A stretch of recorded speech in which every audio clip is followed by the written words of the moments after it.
இப்ப நீங்க பார்க்கலாம், அல் ஜசீராவின் மெதிஹாசன் ஒன்றை ஒரு கேள்வியை எழுப்பியிருந்தார். அது ஒரு வெளிச்சத்துக்கு வந்தது. இப்போது பாதுகாப்பு சபையில் ஜோன் பிளச்சர் பாதுகாப்பு சபை அதிகாரி எழுப்பியிருக்கின்றார். அல் ஜசீரா கொண்டு வந்திருக்கின்றது. இப்போது ஜெருசலம் போஸ்ட் கொண்டு வந்திருக்கின்றது. பலரும் இப்போது மெல்ல மெல்ல வருகின்றது. ஆனால் மாற்றம் வருகிறது, உண்மைதான். அதனை எவ்வாறு கொண்டு நகர்த்தப் போகிறோம்?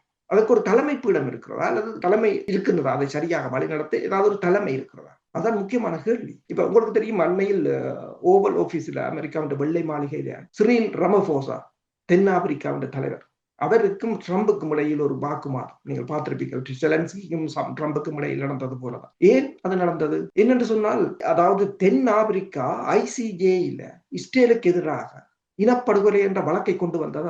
அதுக்கு பழி வாங்குவதற்காகத்தான் ட்ரம்ப் தென்னாப்பிரிக்கா வெள்ளையர்களை இனப்படுகொலை செய்ததாக, அதுவும் ஒரு சிலர் 1000 பேர் அதை இனப்படுகொலை செய்ததாக கூறினார். அதாவது, நீ இஸ்ரேல் மீது சொன்னால் நான் உனக்கு உன் மீது சொல்வேன் என்ற ஒரு துணையில் தான் கொண்டு வந்தது.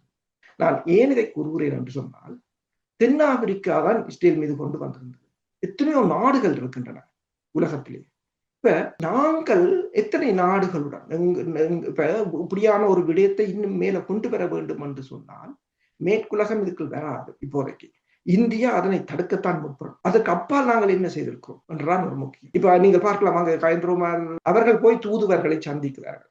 எந்த தூதுவர்களை சந்திக்கிறீர்கள்? அமெரிக்காவும் சுவிஸும். அமெரிக்கா, சுவிஸ், பிரித்தானியா விட்டா உங்களுக்கு வேற ஒருத்தரும் தெரியாது. இந்த உலகத்துல வேற ஒருத்தரையும் தெரியாது. பாகிஸ்தானுக்கும் இந்தியாவுக்கும் இடம்பெற்ற போர். இப்போது இந்தியா 4 குழுவை அமைச்சு ஒட்டுமொத்த உலகத்தையும் 4 பிரிச்சு, 194 நாடையும் 4 பிரிச்சு, 4 மண்டலமா பிரிச்சு 4 குழு போர் தங்களோட பிரச்சனையை சொல்வதற்கு, பாகிஸ்தான் பயங்கரவாத நாடு என்று சொல்வதற்கு. அதுல கனிமொழியின் தலைமையிலான குழு ரஷ்யாவில் இருக்கிறது. அந்த வீடியோ நான் பார்த்தேன். அதுக்கு எதிராக பாகிஸ்தான் ஒரு 4 குழுவை அமைச்சு போறாங்க நாடு நாடா. இப்ப பாகிஸ்தான் பிரதமரை பாத்தீங்கன்னா துருக்கிலாம் நிக்கிறேன். நாங்கள் எத்தனை நாட்டுக்கு போயிருக்கிறோம்? எங்களுக்கு அமெரிக்கா, கனடா, பிரித்தானியா, சுவிஸ், இதை தவிர வேற ஒன்றுமே இல்லை. அங்க போறபடியா என்ன பிரச்சனை என்று சொன்னால், அங்க எங்களுடைய அகலாயிருக்கலாம் என்று யோசிக்கிறாங்களோ தெரியாது. சில அங்க மிஞ்சி இருக்கிறார்களையும் அங்க பாசல் பண்ணலாம். இப்ப உதாரணமாக இந்த ஜனவரி மாதம் இஸ்ரேல் மேற்கு கரை மீது ஒரு படை நடவடிக்கை ஆரம்பிச்சது. அதுக்கு பேர் அயன் போம்.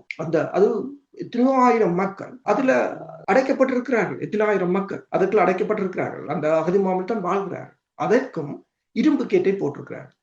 அதை பார்வையிட சென்ற 20க்கும் மேற்பட்ட வெளிநாட்டு தூதுவர்கள் மீதுதான் அந்த துப்பாக்கி சூடு நடைபெற்றிருந்தது. ஆனாலும் அந்த மக்கள் அந்த இடத்தை விட்டு ஓடவில்லை.